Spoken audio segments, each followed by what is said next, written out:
Angle होता है ना बच्चे, उसको कहते हैं डाइहेड्रल एंगल। कौन सा एंगल है बच्चे? Dihedral angle. ठीक है, घड़ी की सुई को आपने जैसे घूमते हुए देखा होगा ना, कल से आप कार्बन को भी वैसे ही घुमाने वाले हो अपने हाथों से। ये हाथों का गेम हो जाएगा बच्चे, तो कार्बन को घुमाना हम सीखने वाले हैं। देखते रहो। हमने क्या करा बच्चे, फ्रंट वाले कार्बन को। हेलो प्यारे दोस्तों, कैसे हैं आप सब? आई होप आप सब अच्छे होंगे, बिंदास होंगे और एकदम मस्त होंगे। आप लोग सोच रहे होंगे कि ये सर कौन है, तो मैं आपको बता दूं कि मेरा नाम है अमन मिश्रा और मैं पिछले 8 सालों से आप जैसे छोटे छोटे बच्चों को डॉक्टर बनाने में मदद कर रहा हूं। तो हम स्टार्ट करेंगे अपना आइसोमर का अगला टॉपिक, जो हमने पिछले क्लास में थोड़ी सी पढ़ी थी, स्ट्रक्चर आइसोमर के बारे में। आज बच्चों हम पढ़ेंगे स्टीरियो आइसोमर के बारे में कि स्टीरियो आइसोमर होते क्या है। तो बच्चों, जैसा कि हमने पिछले क्लास में पढ़ा था कि स्टीरियो आइसोमर 2 टाइप्स के होते हैं। एक तो होता है अपना ज्योमेट्रिकल आइसोमर और दूसरा होता है बच्चे अपना ऑप्टिकल आइसोमर। तो आज हम पढ़ेंगे बच्चे ज्योमेट्रिकल आइसोमर के बारे में। देखो, ज्योमेट्रिकल आइसोमर में कुछ नहीं होता, सिंपल है। सबसे पहला कंडीशन जो इसके लिए इंपॉर्टेंट है बच्चे, वो ये है कि rotation must be restricted.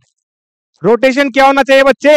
Restrict होना चाहिए। दैट इज, जहां पे बॉन्ड की रोटेशन हो रही है वहां पे वो 360 डिग्री रोटेट नहीं करेगा, रेस्ट्रिक्ट हो जाएगा उसका मोशन। यदि सपोज करो ये मेरा डबल बॉन्ड है और इस डबल बॉन्ड पे रोटेशन हो रही है ना, तो ये रोटेशन 360 डिग्री रोटेट नहीं करेगा, ये 180। समझ रहे हो? तो यानी कि यदि कंप्लीट रोटेशन नहीं होगी ना, दैट मींस वो ज्योमेट्रिकल आइसोमर शो करेगा। पहली चीज तो ये हो गई। दूसरी चीज, एरियल डिस्टेंस डिफरेंट होना चाहिए। एरियल डिस्टेंस जो होगा बच्चा, वो क्या होगा? डिफरेंट होगा। समझे? तो पहली चीज रोटेशन रिस्ट्रिक्टेड है, दूसरी क्या है? एरियल डिस्टेंस डिफरेंट होगी, और तीसरी चीज क्या होनी चाहिए बच्चे? डिफरेंट वैलेंसीज होनी चाहिए। डिफरेंट वैलेंसीज होनी चाहिए। आओ ये तीनों कंडीशन एक एक करके हम चेक करते हैं, आखिर ये क्या क्या रहा है। तो देखो बच्चे, सपोज करो ये मेरे पास एक बॉन्ड है, डबल बॉन्ड सी है। ठीक है, इसके पास कितनी वैलेंसीज है आप ध्यान से देखो। एक तो हाइड्रोजन है, एक क्लोरीन है। ठीक है, तो देखो जहां जहां डबल बॉन्ड है ना, वहां वहां डिफरेंट एटम होने चाहिए। तो देखो डबल बॉन्ड वाले कार्बन को ध्यान से देखो, यहां पर H और Cl 2 डिफरेंट एटम है। बहुत अच्छी बात है। पर जब आप इस कार्बन एटम को देखोगे ध्यान से, तो यहां पर सेम एटम आएगा। दैट मींस दोनों हाइड्रोजन सेम है। मैंने क्या बोला? डिफरेंट वैलेंसीज होनी चाहिए। जहां भी डबल बॉन्ड होगी वहां डिफरेंट वैलेंसीज होनी चाहिए। तो क्या यहाँ पे डिफरेंट वैलेंसीज है? नहीं है। तो क्या ये जीआई शो करेगा बच्चे? नहीं शो करेगा। समझ में आया? ये ज्योमेट्रिकल आइसोमर शो नहीं करेगा। क्यों नहीं करेगा? क्योंकि वैलेंसीज यहाँ पर सेम है। दूसरा केस लेते हैं बच्चे। यहां पर देखो, यहां पर डबल बॉन्ड तो है कार्बन के पास, बट यहां पर इस कार्बन के पास 2 डिफरेंट एटम है। दैट इज, एक हाइड्रोजन है और एक क्लोरीन है। समझ में आ रहा है? समझ में आया? यानी कि 2 डिफरेंट वैलेंसीज अवेलेबल है। सिमिलरली यहां भी बच्चे 2 डिफरेंट वैलेंसीज अवेलेबल है। दैट मींस ये जीआई शो करेगा। ठीक है, ध्यान से इजी इजी पढ़ेंगे, सब सीखेंगे A to Z, पूरे बेसिक से पढ़ाने वाला हूं, दिक्कत की बात नहीं है। ठीक है, देखो दोस्तों यहां ध्यान से देखो, यहां पे डबल बॉन्ड वाले कार्बन को हम चेक करते हैं, क्या ये जीआई शो करेगा? देखो इस कार्बन पे बच्चे 2 बॉन्ड है, एक तो पीएच है दैट इज बेंजीन, और एक हाइड्रोजन है दैट इज 2 डिफरेंट एटम तो है, सही बात है। बट क्या मेरे भाई यहाँ इस कार्बन को आप ध्यान से देखो, तो क्या इस पे 2 डिफरेंट है? नहीं है ना। ठीक है, तो सर की बात याद रखना, जहां भी एक भी डबल बॉन्ड वाले कार्बन पे नहीं है वो डिफरेंट, उसमें जीआई शो नहीं करेगा बच्चे। समझ में आया? ठीक है, इसको चेक करते हैं हम। यहां पर ध्यान से देखो डबल बॉन्ड वाले कार्बन को, इस कार्बन के पास क्या डिफरेंट बॉन्ड है? हाँ जी है, एक तो बेंजीन है और एक क्या है अपना बच्चे? हाइड्रोजन है। और इस कार्बन को ध्यान से देखो, क्या 2 डिफरेंट बॉन्ड है? बिल्कुल है, एक CH3 और एक H है। दैट मीन्स क्या ये जीआई शो करेगा? बिल्कुल करेगा सर। ठीक है, समझ में आया? इस तरीके से हम ये देख सकते हैं कि कौन सा बॉन्ड, कौन सा एटम, कौन सा कंपाउंड हमारा ज्योमेट्रिकल आइसोमर शो करेगा। एक क्वेश्चन नीट में पक्का आते हैं इस टाइप के कि कौन से ज्योमेट्रिकल आइसोमर आपके शो करेंगे। तो मैंने आपको एक दो एग्जांपल्स देके समझाया है, ठीक है। चलो अब हम बात करते हैं कि ज्योमेट्रिकल आइसोमर साइक्लोअल्केन में कैसे देखेंगे बच्चे। हमने डबल बॉन्ड वाले में तो चेक कर ली कि डबल बॉन्ड वाले में कैसे देखते हैं हमारे पास। अब हम देखेंगे साइक्लोअल्केन की बात करेंगे। देखो साइक्लोअल्केन भी सेम ही है, उसमें बस एक छोटी सी कंडीशन याद रखना, जहां भी sp3 एटम होगा ना बच्चे, क्या होगा, sp3 एटम, वहां भी क्या होगा, दो डिफरेंट ग्रुप होने चाहिए। sp3 एटम पे दो डिफरेंट ग्रुप होने चाहिए, इसको ध्यान से याद रखना, ठीक है। जैसे मान लो इस साइक्लो एटम की बात करते हैं, इस साइक्लो एटम में यदि इस कार्बन की बात करूं, ये वाला कार्बन देखो ये sp3 है, बिल्कुल है। तो इसके पास क्या दो डिफरेंट एटम है, बिल्कुल है सर, एक हाइड्रोजन है एक क्लोरीन है। समझ में आई बात, तो सही बात है। यदि मैं इस कार्बन को चेक करूं तो इस कार्बन पे क्या दो डिफरेंट एटम है, एक ब्रोमीन है और दूसरा भी क्या ब्रोमीन है।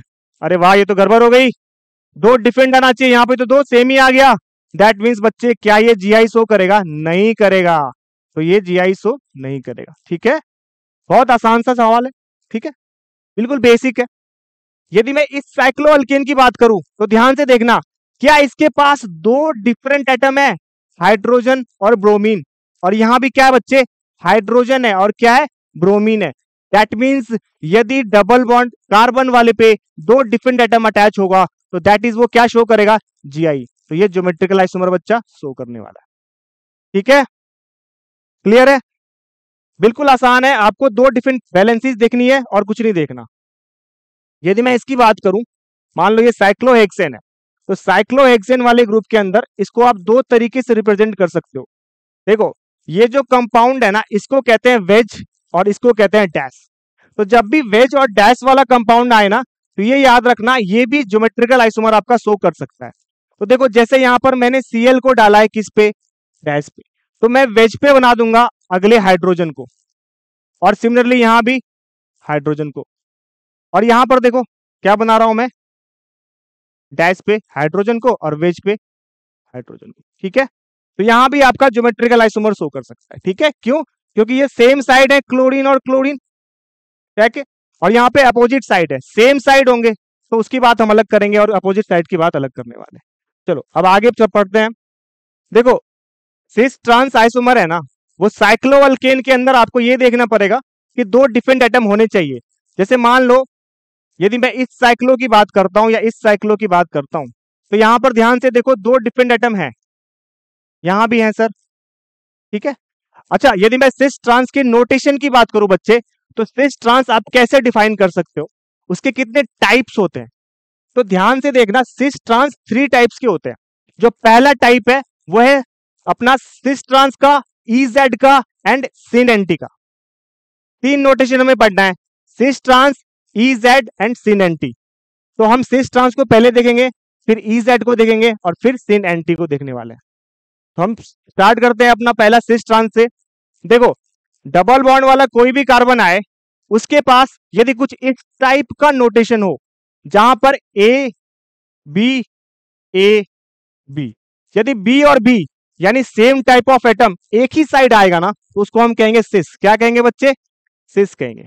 और यदि अपोजिट साइड आ जाए, देखो ध्यान से, यहां पर A और यहां पर भी A, दोनों अपोजिट साइड है बच्चे, तो दैट इज क्या होगा, वो ट्रांस होगा। याद रखना, same side cis, opposite side trans. Same side आ रहा है तो क्या है बच्चा, सिस है, और अपोजिट साइड आ रहा है तो ट्रांस है। ध्यान से देखना, सेम साइड आ रहा है बच्चे तो सिस है, और अपोजिट साइड आ रहा है तो क्या है बच्चा, ट्रांस है, ठीक है। तो सिस और ट्रांस को आप इस तरीके से डिफाइन कर सकते हो। एक और एग्जांपल लेके चलते हैं, बिल्कुल बेसिक से। देखो ध्यान से, ये डबल बॉन्ड वाला कार्बन है, यहां पर देखो CH3 और CH3 दोनों सेम साइड आ रहे हैं, CH3 दोनों सेम साइड आएंगे तो क्या सिखाया अभी, सिस। और अपोजिट साइड आ रहे हैं, देखो इधर CH3 और अपोजिट साइड में अभी क्या सिखाया आपने, ट्रांस। तो बिल्कुल आसान है सिस और ट्रांस की नोटेशन, ठीक है। अच्छा सिस और ट्रांस तो हम सीख गए। अब कई बार नीट क्वेश्चन सेट करता है, उसमें यह पूछा जाता है कि डायपोल मोमेंट क्या होगी, दैट मींस उसकी पोलैरिटी क्या होगी, चार्ज क्या होगा। तो ध्यान से देखना, हमें ये पता है कि जब भी किसी की डायपोल मोमेंट की हम बात करेंगे ना, तो दैट मीन्स उसकी पोलैरिटी की बात कर रहे हैं। इन जनरल डायपोल मोमेंट होता क्या है, चार्ज इनटू डिस्टेंस को हम कहते हैं dipole moment. Charge into distance का प्रोडक्ट जो है बच्चा वो क्या है, डायपोल मोमेंट है। तो याद रखना कि डायपोल मोमेंट का जो डायरेक्शन होता है, हमने पढ़ा होगा केमिकल बॉन्डिंग में, वो हमेशा इलेक्ट्रो पॉजिटिव से इलेक्ट्रो निगेटिव की ओर जाता है बच्चे। कहां से कहां जाएगा, इलेक्ट्रो पॉजिटिव से इलेक्ट्रो निगेटिव की ओर। जैसे कि हाइड्रोजन और फ्लोरीन एटम है, मान लो हाइड्रोजन और फ्लोरीन में ज्यादा इलेक्ट्रोनेगेटिव कौन है, फ्लोरीन। तो डायपोल मोमेंट की डायरेक्शन कुछ ऐसी होगी, दैट इज हाइड्रोजन से फ्लोरीन की ओर जाएगा, दैट इज उसकी पोलैरिटी दिखा रहा है। फ्लोरीन ज्यादा इलेक्ट्रोनेगेटिव है, तो ये इसके बॉन्ड को अपनी ओर क्या करेगा बच्चा, खींचेगा, हाइड्रोजन के इलेक्ट्रॉन को अपनी ओर खींचेगा, ठीक है। तो पोलैरिटी उसकी फ्लोरीन की ओर ज्यादा होगी। तो डायपोल मोमेंट बेसिकली आपके पोलैरिटी को दिखाता है कि चार्ज किधर शिफ्ट करना चाह रहा है, किस डायरेक्शन में शिफ्ट कर रहा है। यहां पर ज्यादा इलेक्ट्रोनेगेटिव फ्लोरीन है, तो फ्लोरीन की ओर चार्ज हमारा शिफ्ट कर रहा है। समझ में आ रहा है, बिल्कुल आसान है। जो ज्यादा इलेक्ट्रोनेगेटिव उधर चार्ज को शिफ्ट करना है, और इससे हम ये दिखा सकते हैं कि पोलैरिटी किधर आ रही है। क्लियर है। सपोज ये क्वेश्चन लो, सपोज करो मुझे सिस और ट्रांस दे रखा है, और मुझे ये बताना है कि किसकी डायपोल मोमेंट ज्यादा होगी। ध्यान से देखना, बिल्कुल बेसिक से बताता हूं। देखो यहां पर CH3 है, और यहां पर बच्चे क्या है, क्लोरीन है, ठीक है। इधर CH3 है और इधर क्लोरीन है, ठीक है। इधर CH3 है और इधर क्लोरीन है। अब हम बात करेंगे डायपोल मोमेंट की। तो यदि मैं देखता हूं इस CH3 में और इस कार्बन में, तो देखो ये कार्बन sp2 है। sp2 का मतलब होता है ज्यादा इलेक्ट्रोनेगेटिव। देखो तीन टाइप के आपके हैबिटेशंस होते हैं, पढ़ा होगा आपने। sp, देखो बिल्कुल बेसिक से समझा रहा हूं, sp2 एंड sp3। यदि मैं बात करूं sp की, तो sp में s कैरेक्टर कितना होता है और p कैरेक्टर कितना होता है। दैट मींस sp में जो है हमारा s कैरेक्टर 50% होता है और p कैरेक्टर भी 50% होता है। तो किसी के पास यदि s कैरेक्टर ज्यादा है ना, वो ज्यादा इलेक्ट्रोनेगेटिव है। इसका क्या मतलब हुआ सर, इसका मतलब ये हुआ कि यदि ये न्यूक्लियस है और यहां पर s ऑर्बिटल है, तो किसी के पास s कैरेक्टर ज्यादा है, दैट मींस s के पास ज्यादा इलेक्ट्रॉन है। तो न्यूक्लियस क्या करेगा, उसको अट्रैक्ट करना चाहेगा, क्योंकि s न्यूक्लियस के बहुत पास है और p थोड़ा दूर है और d उससे भी ज्यादा दूर है। तो किसी के पास s कैरेक्टर ज्यादा है ना, तो मतलब वो न्यूक्लियस के बहुत पास है, वो इलेक्ट्रॉन को अपनी ओर क्या करेगा बच्चा, खींचेगा, खींचेगा। और इलेक्ट्रॉन को अपनी ओर खींचने को क्या कहते हैं, इलेक्ट्रोनेगेटिविटी कहते हैं। क्या कहते हैं बच्चे, इलेक्ट्रोनेगेटिविटी। तो इलेक्ट्रोनेगेटिविटी ज्यादा किसमें होती है, s वाले में, देन p में, देन d में। तो sp का सबसे ज्यादा इलेक्ट्रोनेगेटिविटी होता है, देन sp2 का होता है बच्चे, देन sp3 का होता है। दैट मींस ये ज्यादा खींचेगा इलेक्ट्रॉन को, तो sp होगा, उसके बाद sp2, देन sp3। तो यदि मैं इस क्वेश्चन में ध्यान से देखूं, ये कार्बन मेरा sp2 है और ये कार्बन मेरा sp3 है। तो ये कार्बन ज्यादा इलेक्ट्रोनेगेटिव है, अभी सिखाया। तो ये क्या करेगा, इलेक्ट्रॉन को अपनी ओर खींचेगा। तो ये इलेक्ट्रॉन को ऐसे अपनी ओर खींचेगा। समझ में आया, ये कार्बन, ठीक है। और यदि मैं इस कार्बन की बात करूं, तो इस कार्बन और इस क्लोरीन में क्लोरीन ज्यादा इलेक्ट्रोनेगेटिव है, तो ये इसको अपनी ओर खींचेगा इस डायरेक्शन में, ठीक है। तो इसकी नेट डायपोल मोमेंट की वैल्यू जो है ना, वो नॉट इक्वल टू 0 आएगी। इसको देखते हैं, ये कार्बन अपना अभी क्या sp2 है, अभी सीखा है, और ये क्या sp3 है। sp2 ज्यादा इलेक्ट्रोनेगेटिव है, तो ये भी इलेक्ट्रॉन को अपनी ओर क्या करेगा बच्चा, खींचेगा ना, ठीक है। और Cl ज्यादा इलेक्ट्रोनेगेटिव है, तो Cl अपनी ओर खींचेगा। अब देखो पोलैरिटी एक ही डायरेक्शन में जा रही है, एक ही डायरेक्शन में, तो इन दोनों में से ज्यादा पोलैरिटी किसकी होगी, इस वाले की होगी ना, क्योंकि एक ही डायरेक्शन में जा रही है। और यहाँ क्या कर रहा है बच्चा, क्रॉस कर रहा है, एक इधर एक इधर, बट गई ना दो पार्ट में। तो पोलैरिटी ज्यादा किसकी हो गई बच्चा, ट्रांस वाले की। तो डायपोल मोमेंट का क्वेश्चन एक बार आया हुआ है कि ट्रांस की ज्यादा होती है या सिस की, तो वो आपको देखना पड़ेगा किसकी पोलैरिटी आपकी ज्यादा है। समझ में आ गया, बिल्कुल आसान है, बेसिक से बिल्कुल बता रहा हूं, ठीक है।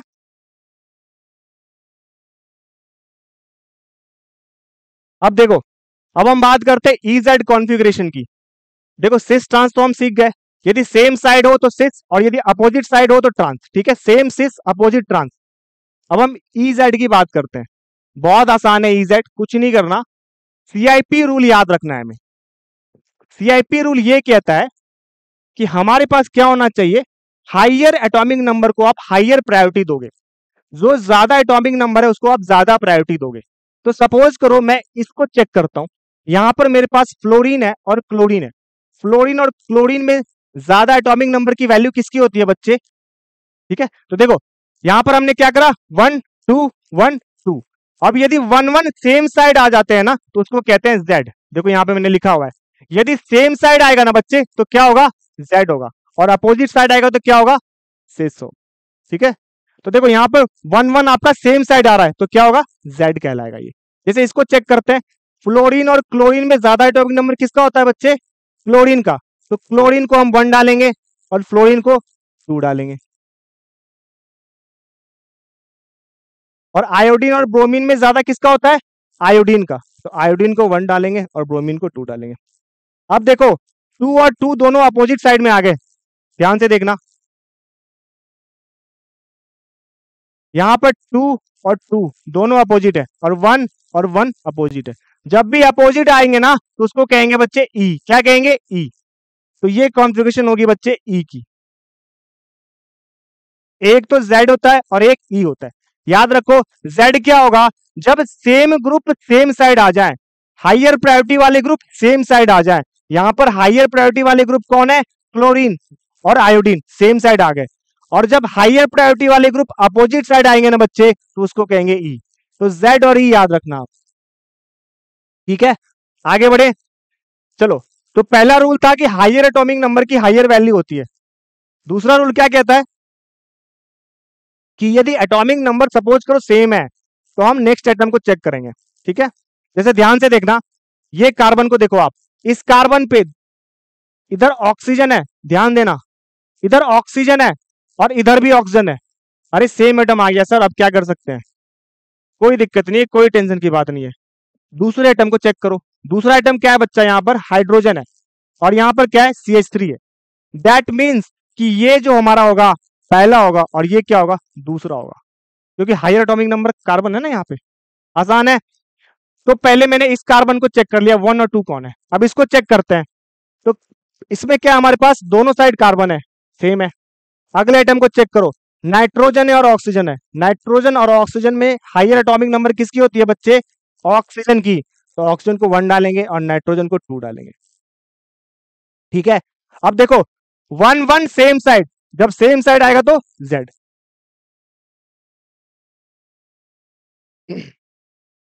समझ में आ गया। तो रूल 2 क्या कहता है, फर्स्ट एटम सेम होगा तो हम नेक्स्ट एटम को चेक करते हैं। अब हम रूल 3 की बात करते हैं।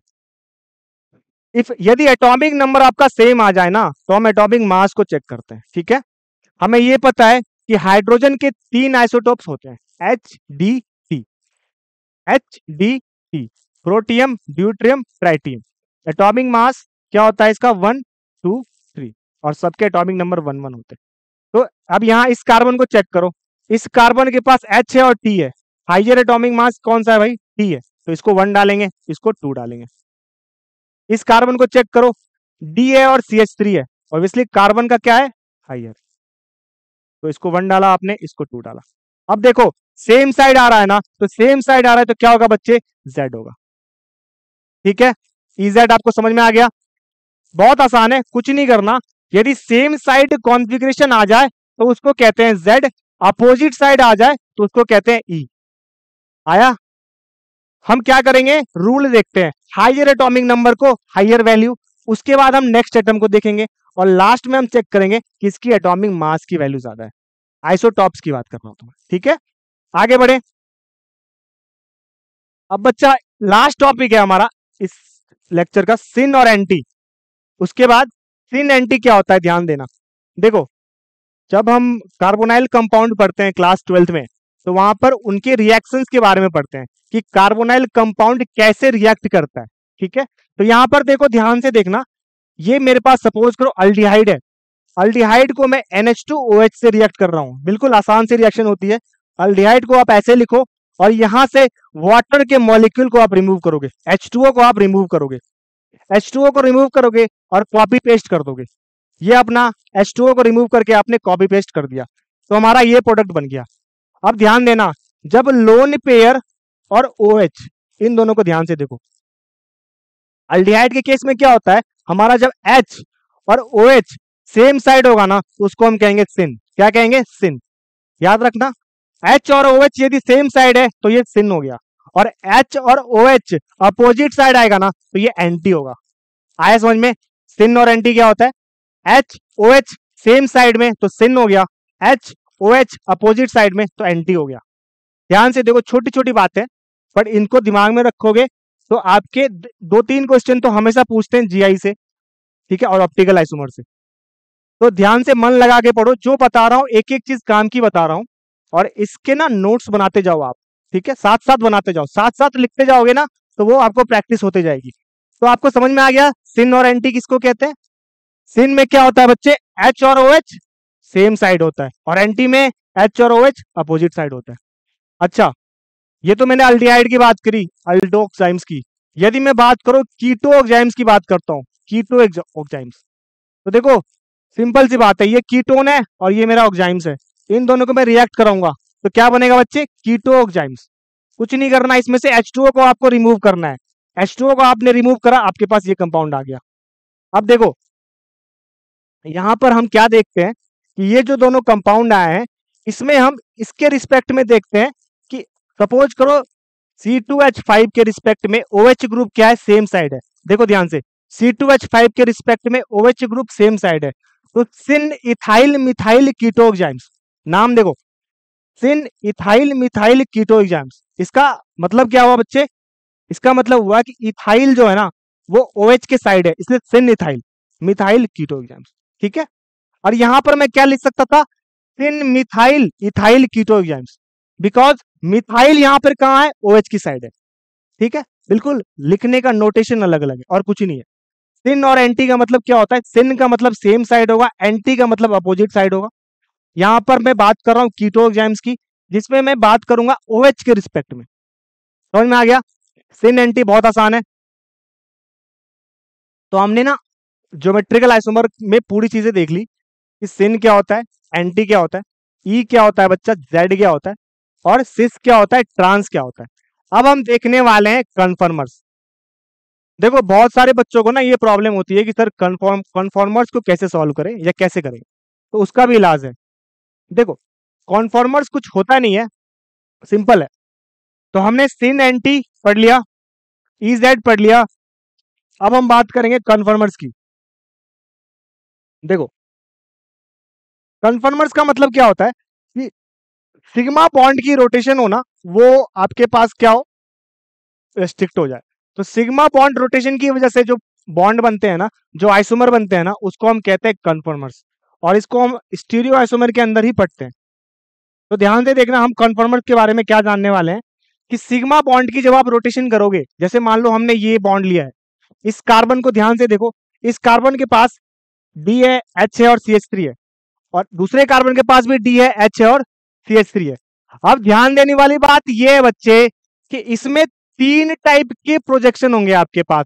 एक तो होगा सॉहर्स प्रोजेक्शन, एक होगा अपना फिशर प्रोजेक्शन, और लास्ट है अपना न्यूमैन प्रोजेक्शन। सॉहर्स प्रोजेक्शन क्या होता है, सिंपल है, बिल्कुल आपको कार्बन को ऐसे रिप्रेजेंट करना है ना, जैसे कि उसके 4 बॉन्ड को आप ऐसे दिखा सको कि स्टेरिक हिंड्रेंस यानी कि क्राउडिंग आपको अवॉइड करनी है। क्राउडिंग को क्या करना है बच्चे, अवॉइड करना है। तो यहां पर देखो CH3 हमारा क्या हो गया, क्राउडिंग अवॉइड, दूर हो गया, जबकि जब ये यहां पे बहुत ही पास था, बहुत ही नजदीक था, तो मैंने क्या करा बच्चे, 2 एटम को दूर कर दिया है, क्राउडिंग को अवॉइड कर दिया है, ताकि उसके बीच स्टेबिलिटी मेंटेन रहे। तो इसको हम क्या कहते हैं बच्चे, सॉहर्स प्रोजेक्शन कहते हैं। यदि आप इसको फ्रंट मानोगे ना, तो इसको आप क्या मानोगे बच्चे, बैक मानोगे। समझ में आ गया। तो सॉहर्स प्रोजेक्शन कुछ नहीं होता, सिंपल है। यदि मैं फिशर की बात करूं, फिशर इसलिए कहते हैं इसको बच्चे, जैसे आपने फिश खाया होगा ना, तो मछली के जो कांटे होते हैं ना, वो कुछ ऐसे दिखते हैं, इसलिए इसका नाम फिशर है। तो फिशर इसलिए इसको कहा गया है ताकि ये मछली के कांटे की तरह दिखते हैं। अब फिशर प्रोजेक्शन में कुछ ऐसा होता है, ये आप बायोमोलिक्यूल्स वाले चैप्टर में और अच्छे से पढ़ोगे। तो ध्यान दो बच्चे, इस वाले कार्बन को मैंने यहां नोटेट कर लिखा है, इसके पास क्या है बच्चे, CH3 है, और क्या है, H है, और क्या है, D है। अब देखो तीनों चीजें आ गई ना, H भी आ गया, CH3 भी आ गया और D भी आ गया, और दूसरा बॉन्ड भी मैंने डाल दिया इसके पास, है ना। तो यानी इस कार्बन की भी 4 वैलेंसी कंप्लीट हो गई और इस कार्बन की भी अपनी 4 वैलेंसी कंप्लीट हो गई। तो समझने वाली बात है कि इसको हम इस फॉर्म में भी लिख सकते हैं, ठीक है। इसको हम कहते हैं फिशर प्रोजेक्शन। यदि मैं बात करूं बच्चे न्यूमैन प्रोजेक्शन की, लास्ट टाइप ऑफ प्रोजेक्शन है हमारा जो कि कहलाता है न्यूमैन प्रोजेक्शन। अब बच्चे न्यूमैन प्रोजेक्शन में क्या होता है, ध्यान देना। देखो हमने क्या करा, इस कार्बन को उठा के ऐसे लिख लिया, ध्यान से देने वाली बात है। इस कार्बन को मैंने यहां पे लिखा है, तो यहां पर देखो H है और D है और CH3 है ना, H D CH3। तो इसको सपोज करो मैं मानता हूं फ्रंट कार्बन और इसको मानता हूं बैक कार्बन। ये फ्रंट है बच्चा और ये क्या है, बैक कार्बन है। तो फ्रंट कार्बन के पास मेरे पास क्या है, H है, D है और CH3 है, और बैक कार्बन के पास क्या है, मेरे पास H है, D है और CH3 है। अब इन दोनों को मैं चिपका दूंगा, ये मेरा फ्रंट है और पीछे बैक है, तो इन दोनों को जब मैं चिपका दूंगा ना तो मेरा बनेगा न्यूमैन प्रोजेक्शन। क्या बनेगा, न्यूमैन प्रोजेक्शन, जिसमें ये फ्रंट है और ये बैक है। आ गया समझ में। चलो अब न्यूमैन में कई बार क्वेश्चन आपको स्टेबिलिटी के टर्म्स में पूछे जाते हैं और वो बिलीव मी थोड़े से टफ होते हैं। तो बच्चे उनके बारे में हम जानेंगे कि कैसे न्यूमैन प्रोजेक्शन में हम उसकी स्टेबिलिटी को चेक करते हैं कि कौन सा ज्यादा स्टेबल है। बहुत आराम से धीरे धीरे सब सीखेंगे हम, ठीक है बच्चों। चलो आगे बढ़ते हैं। तो यदि मैं बात करूं इन जनरल न्यूमैन फॉर्म की, तो ये 2 टाइप में पाए जाते हैं बच्चे। एक तो अपना होता है इक्लिप्स्ड फॉर्म और दूसरा होता है अपना स्टैगर्ड फॉर्म।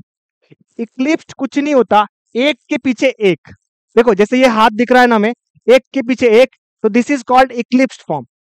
बिल्कुल इसमें बहुत ज्यादा अनस्टेबिलिटी होगी क्योंकि एक बॉन्ड मेरा यहाँ है और दूसरा बॉन्ड मेरा इसके बिल्कुल पीछे है बच्चे, देखो है ना, स्टेरिक इंट्रेंस है। देखो कितनी दिक्कत आ रही है ना, आपको भी आएगी। तो सोचो बेचारे कार्बन को कितनी दिक्कत आती होगी ना। तो इस पे भी तो दया करो। तो इसके लिए मैंने लाया नया फॉर्म जो कि है अपना स्टैगर्ड फॉर्म। इसमें क्या होगा, अगला यदि ऐसे है ना तो उसके पीछे वाला रोटेट कर जाएगा 60 डिग्री। तो अब इसकी देखो, यदि ये ऐसे होता तो दिक्कत थी, ऐसे है तो थोड़ी आसानी तो होगी ना भाई। तो थोड़ी आसानी तो मैंने कर दी। तो यहां पर मैंने क्या करा, इसके बॉन्ड को सेम रखा और पीछे वाले बॉन्ड को रोटेट कर दिया। समझ में आया। तो इसको कहते हैं हम स्टैगर्ड फॉर्म। ऑब्वियसली इसके पास ज्यादा घूमने की जगह है, स्पेस है, तो स्टेबिलिटी भी क्या होगी बच्चे, ज्यादा होगी, और यहाँ पर स्टेबिलिटी भी कम होगी। इसीलिए हमेशा याद रखना कि जो भी अपना स्टैगर्ड फॉर्म है वो ज्यादा स्टेबल होता है देन इक्लिप्स्ड फॉर्म। अभी बताऊंगा कैसे हम और स्टेबिलिटी को बढ़ाते हैं, पर समझ में आया क्या होता है इक्लिप्स्ड फॉर्म और क्या होता है अपना स्टैगर्ड फॉर्म, ठीक है। चलो अब देखो, अब ये देखने से तो लग रहा होगा सर क्या बना दिया आपने, कैसे करें सर, बट इसमें बच्चे नीट क्वेश्चन पूछते हैं। नीट बहुत अच्छे अच्छे क्वेश्चन पूछेगा और कुछ नहीं है, मेरे साथ रहो, मैं आपको बिल्कुल ही आसान तरीके से बता रहा हूं। घड़ी की सुई को आपने जैसे घूमते हुए देखा होगा ना, कल से आप कार्बन को भी वैसे ही घुमाने वाले हो अपने हाथों से। ये हाथों का गेम हो जाएगा बच्चे। तो कार्बन को घुमाना हम सीखने वाले हैं, देखते रहो। हमने क्या करा बच्चे, फ्रंट वाले कार्बन को सेम रख दिया और बैक वाले कार्बन को घुमाते जाएंगे। जिस एंगल से हम घुमाएंगे ना बच्चे उसको हम कहेंगे डायहेड्रल एंगल। जिस एंगल से हम घुमाएंगे उनको हम कहते हैं डायहेड्रल एंगल। तो सपोज करो कि मैंने इसको 60 डिग्री से घुमा दिया, ध्यान से सुनना, इसको मैंने 60 डिग्री घुमा दिया। तो देखो यहां पर फ्रंट में और बैक में 60 डिग्री का एंगल है। मेरे हाथ को ध्यान से देखना, पहले ऐसा था बच्चे, बट जैसे ही मैंने इसको 60 घुमाया तो ये कुछ ऐसा हो गया। तो यानी अब फ्रंट में और बैक में कितना एंगल हो गया बच्चे, 60 डिग्री का एंगल हो गया। तो दिस इज कॉल्ड गॉच फॉर्म। पहला वाला क्या था, इक्लिप्स्ड, हमने सीखा था, जो क्या है अनस्टेबल है, एक के पीछे एक। अब हमने क्या करा, पीछे वाले को 60 डिग्री घुमा दिया, 60 घुमा दिया, तो क्या हो गया, गॉच हो गया। ये जो एंगल होता है ना बच्चे उसको कहते हैं हेड्रल एंगल। कौन सा एंगल है बच्चे? Dihedral angle. ठीक है, तो मैंने जब इक्लिप्स फॉर्म को घुमाया 60 डिग्री तो हमें मिला गॉच फॉर्म। अच्छा, इक्लिप्स तो क्या था बच्चे? अनस्टेबल था, तो गॉच तो हमारा स्टेबल होगा ना, क्योंकि ये स्टेरिक हिंड्रेंस को अवॉइड कर लेगा। ठीक है ना।